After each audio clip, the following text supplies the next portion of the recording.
আচ্ছা জামাই তুমি এত কাজটা কাকো তো আব্বা বেহায়াত তো আধুনিক পৃথিবীতে একটা গুণ, আপনিও তো আমার থেকে বেশি। কি করা কিছু করলা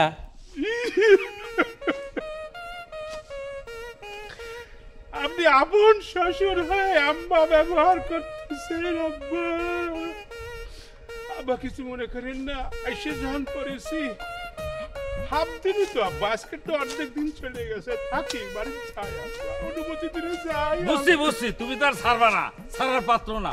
যাও বাড়ির দিক যাও, হয়েছে হয়েছে যাও যা। এই চল আপা বাড়িতে কিন্তু তাড়াতাড়ি আয় পড়ে। আসবে এই স্টার দে তুমি আর কাস্টের কাস্টে এমন জামাইতে জীবনে দেখি নাই রে। ভাই জামাই কিন্তু মাশাআল্লাহ বয়স হইলে আপনারে ছাড়াই যাবে। হ্যাঁ চল এত কথা কষ্ট